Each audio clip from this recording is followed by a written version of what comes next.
Halo Bapak Guru hebat di seluruh Nusantara. Perkenalkan, nama saya Reni Anastasia Sitorus dari SMP Negeri 1 Sibabangun, CGP Angkatan 7 Kabupaten Tapanuli Tengah. Pada kesempatan kali ini, saya akan berbagi mengenai aksi nyata yang telah saya lakukan dari modul 1.4 mengenai budaya positif di sekolah. Latar belakang dari aksi nyata ini yaitu pendidikan menurut Ki Hajar Dewantara adalah menuntun segala kodrat yang ada pada anak agar mereka dapat mencapai kebahagiaan yang setinggi-tingginya. Dalam hal menuntun, guru hendaknya memiliki nilai dan peran sebagai pemimpin pembelajaran. Hal tersebut dapat dilakukan melalui budaya positif di kelas dengan membimbing siswa berdiskusi dan menerapkan keyakinan kelas yang telah mereka yakini bersama sebagai bentuk perubahan yang lebih baik. Tujuan aksi nyata ini yaitu yang pertama, mewujudkan disiplin positif melalui keyakinan kelas yang disepakati bersama dan membagikan pemahaman pengalaman dalam menerapkannya kepada rekan guru-guru. Tolak ukur pada aksi nyata ini yaitu terciptanya keyakinan kelas dengan menganut nilai yang berpihak pada siswa dan disepakati bersama, dan siswa dapat menjalankan keyakinan kelas tersebut.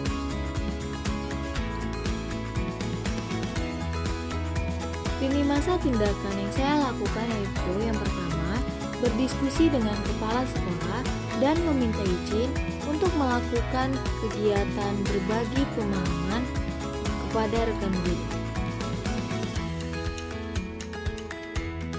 Selamat pagi semuanya. Pagi, Bu. Kali ini kita akan membuat kesepakatan kelas dan nantinya kesepakatan kelas ini akan kita ubah menjadi keyakinan kelas. Nah, seperti yang kita ketahui bahwasannya seorang siswa itu sekarang harus memiliki profil pelajar apa saja itu? Beriman dan bertakwa. Kemudian berakhlak mulia, apalagi berkebinekaan global. Selanjutnya gotong royong, mandiri, kreatif. Masih ingat lagunya kan? Oke, kita nyanyikan sama-sama. 1, 2, 3, mulai. Belajar Pancasila.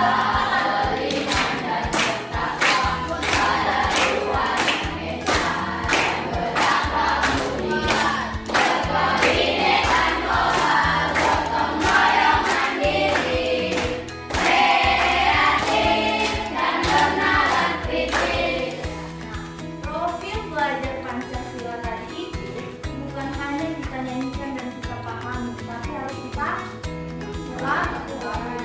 Nah, kemarin kita sudah membuat kesepakatan kelas, ya kan? Nah, hari ini Ibu ingin kembali mengajak kita semua untuk menuliskan kesepakatan kelas yang nantinya akan kita ubah ini kesepakatan menjadi keyakinan. Kalau namanya keyakinan berarti nilai-nilai yang kita sepakati atau kita yakini itu harus kita lakukan. Jadi nanti setelah keyakinan kelas ini selesai kita buat, itu bisa kita laksanakan bersama. Bukan hanya Ibu yang melaksanakan, tapi kita melaksanakan. Nah, Ibu mau tulis di sini yang pertama kesepakatan.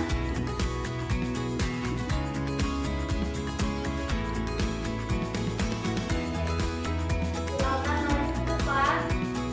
Siapa yang ingin membuat kesepakatan ini? Selanjutnya, berdiskusi bersama siswa mengenai keyakinan kelas yang akan dibuat. Oh, perlu ada? Tidak ya? Semua Ibu rasa di sini merupakan kesepakatan kelas. Setuju semuanya ya? Setuju semua? Setuju, Bu. Nah, setelah itu Ibu akan bagikan ini namanya kertas berwarna atau sticky note. Di sini silakan tuliskan keyakinan kelas yang akan kita sepakati. Nah, dan apa perbedaannya Bu dengan kesepakatan kelas? Sebenarnya itu hampir sama. Hanya saja kalau dia keyakinan kelas, dia menggunakan kata-kata yang positif. Misalnya, dilarang berbicara saat guru menjelaskan. Kita ganti jadi kalimat positif, menghargai orang lain. Dan ketika kamu mendengarkan guru saat berbicara, berarti kamu menghargai guru. Tapi bukan hanya guru saja. Jadi keyakinan kelas yang kita buat bukan hanya terhadap ibu atau bapak ibu guru yang lainnya, tapi juga terhadap kamu semua yang ada di kelas ini. Si Nova bisa menghargai si Lia ketika berbicara, si Rosi bisa menghargai Bernar ketika menyampaikan pendapatnya. Itu namanya menghargai, kan?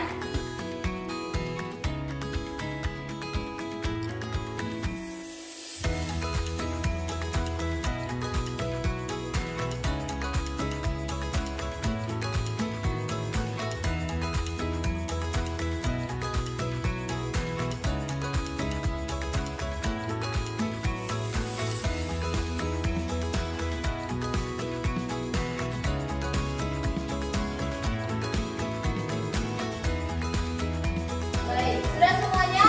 Sudah. Jadi keyakinan kelas yang telah kamu tulis di kertas tadi, silakan boleh ditempel ke depan.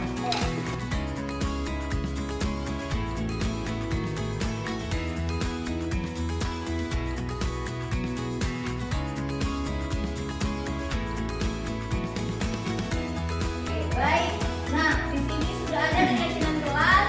Nanti ini keyakinan kelasnya kita akan edit sebagus mungkin supaya bisa kita tempelkan di dalam ruangan kelas. Nah, mungkin ibu ingin meminta waktu dari beberapa orang supaya kita sama-sama mendesain bagaimana keyakinan kelas kita ini. Siapa yang maksudnya, Nak? Angkat tangan. Oke, baiklah. 4 orang ya, berarti ada Media, Renita, Dini, dan Nova. Semua setuju ya? Setuju.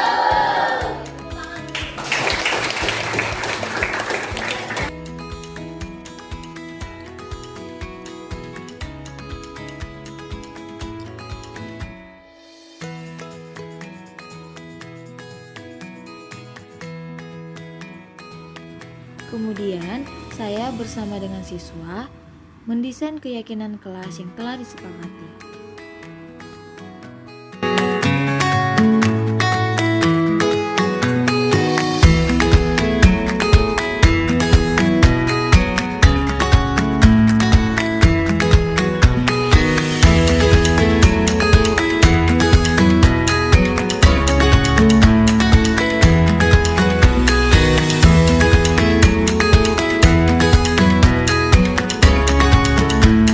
Berikut merupakan keyakinan kelas yang telah kami buat bersama. Kita diskusi saat ini kita mempunyai salah satu studi juga, itu Ibu Eni yang akan memaparkan budaya positif untuk kita. Mudah-mudahan apa yang dipaparkan oleh Ibu Eni yaitu CGP Angkatan 7 Kabupaten Tapanuli Tengah ini bermanfaat bagi kita semua. Waktu dan kesempatan kami berikan. Silakan Ibu Eni. Baik, terima kasih kepada Bapak Ibu Riko. Pertama-tama saya ingin mengucapkan terima kasih kepada Bapak Ibu yang hadir di sini karena telah memberikan kesempatan kepada saya untuk dapat membagi apa yang setelah saya dapatkan ketika mengikuti program Guru Penggerak. Jadi sebelumnya di sini saya bukan bermaksud untuk menggurui Bapak Ibu sekalian, tapi saya hanya ingin berbagi ilmu yang saya dapatkan dan mudah-mudahan nanti apa yang akan saya bagikan ini dapat bermanfaat bagi kita semua, khususnya bagi sekolah kita. Budaya positif ini merupakan perwujudan dari nilai-nilai atau keyakinan universal yang diterapkan di sebuah sekolah. Budaya positif ini diawali dengan perubahan paradigma tentang teori kontrol.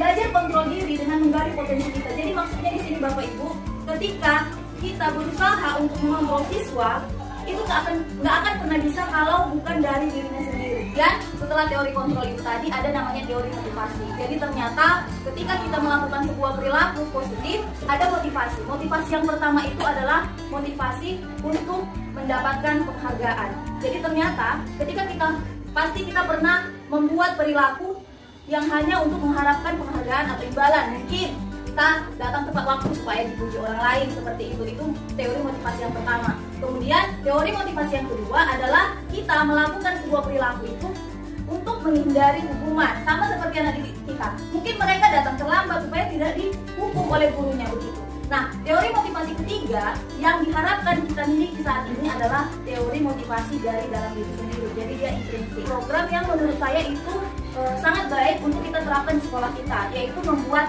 kesepakatan kelas dan nantinya akan diterapkan dengan adanya keyakinan kelas. Nah, bagaimana keyakinan kelas ini? Tentu saja yang pertama yang harus kita lakukan adalah memberikan pemahaman kepada murid-murid mengenai nilai-nilai positif yang perlu mereka yakini. Jadi kita hanya bisa menuntun si anak supaya dia bisa memahami apa nilai-nilai yang mereka yakini. Contohnya nilai disiplin, tanggung jawab, percaya diri, dan yang lainnya, sopan santun, ramah, dan menghormati atau menghargai orang lain. Nah, nilai-nilai ini tadi ketika kita berikan kepada anak, itu nantinya akan mereka yakini. Kemudian kita buat kesepakatan di dalam kelas masing-masing. Misalnya nanti bapak ibu guru yang merupakan wali kelas dapat mengajak siswanya untuk membuat kesepakatan kelas.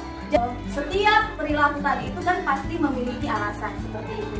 Mungkin ada anak yang melakukan sesuatu di belakang ketika kita menjelaskan, ternyata itu adalah cara untuk dia bisa memenuhi kebutuhan dasar manusia. Jadi kebutuhan dasar manusia itu ada 5. Yang pertama kebutuhan untuk bertahan hidup, kemudian mendapatkan rasa cinta atau kasih sayang, kemudian penguasaan, kemudian kesenangan, dan yang terakhir kebebasan. Jadi ketika si anak mungkin berperilaku menyimpang di dalam kelas ketika kita mengajar, mungkin kita harus meyakini bahwasannya mereka ingin memenuhi kebutuhan dasarnya. Seperti itu. Kita pelajari ternyata ada 5 posisi kontrol. Tadi kan kita bahas tentang teori kontrol.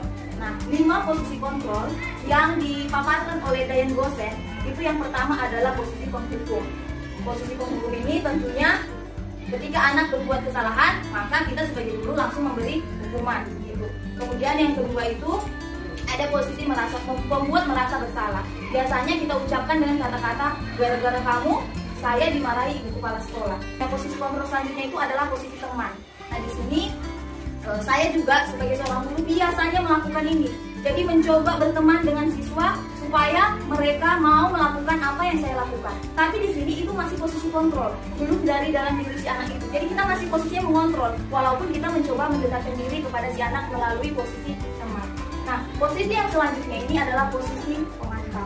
Jadi di sini ketika kita melakukan posisi pemantau, kita akan memantau peserta didik atau siswa di dalam kelas sesuai dengan kesepakatan atau keyakinan dari nilai-nilai tadi. Jadi ketika si anak berbuat salah, kita tidak langsung memberikan hukuman. Kita hanya akan memberikan konsekuensi dari perbuatan yang dilakukannya. Nah, pertanyaannya Bapak Ibu, apa perbedaan antara hukuman dengan konsekuensi? Kan begitu kan, sama-sama berarti kan, sama-sama ada sanksi yang diberikan. Nah, kalau dia hukuman, sifatnya itu tiba-tiba, mendadak, dan itu secara sepihak. Misalnya ada terlambat, kamu terlambat, silakan push up, misalnya seperti itu, atau lari keliling lapangan 2 kali, contohnya seperti itu. Tapi kalau konsekuensi ini sifatnya berdasarkan kesepakatan atau keyakinan tadi. Jadi memang sudah disepakati bersama tentang apa konsekuensi atas pelanggaran yang dilakukan. Jadi kita hanya posisinya sebagai guru itu memantau perilaku siswa. Nah, posisi yang terakhir inilah posisi yang paling sempurna, yaitu posisi manajer. Di dalam posisi manajer ini, seorang guru itu sifatnya menuntun siswa untuk dapat mempertanggungjawabkan apa perilaku yang telah dilakukan atau kesalahan-kesalahan yang dilakukan. Bagaimana caranya Bapak Ibu? Caranya adalah menggunakan restitusi. Jadi restitusi ini ada 3 langkah-langkahnya. Yang pertama adalah menstabilkan identitas. Jadi ketika anak berbuat salah, kita stabilkan dulu identitasnya. Jangan langsung kita judge kamu salah seperti itu. Tapi yang kita lakukan adalah kita harus memberikan pemahaman kepada si anak bahwa semua manusia pasti pernah memiliki kesalahan, sama juga seperti kita.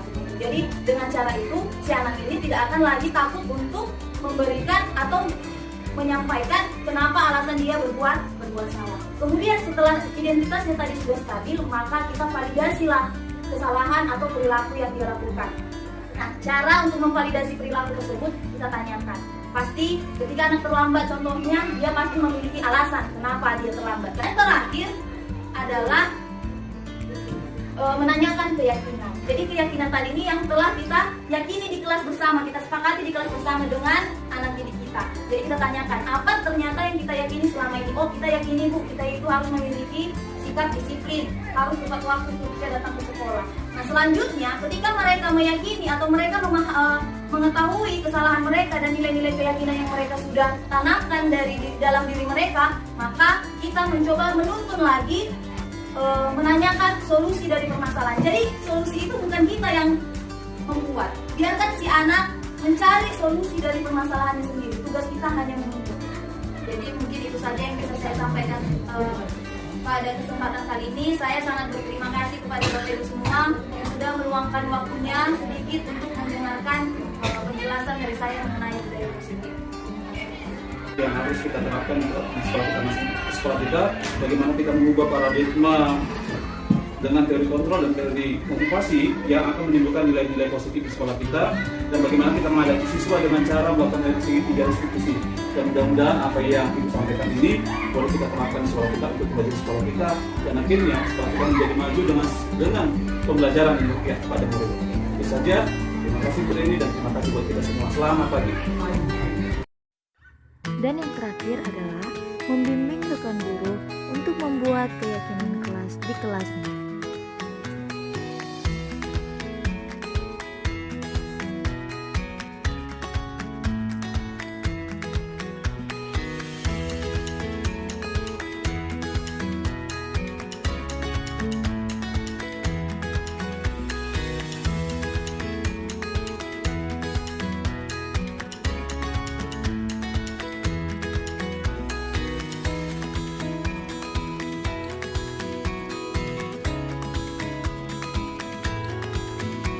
Demikianlah aksi nyata yang telah saya buat. Semoga bermanfaat bagi Bapak Ibu guru hebat di seluruh Nusantara.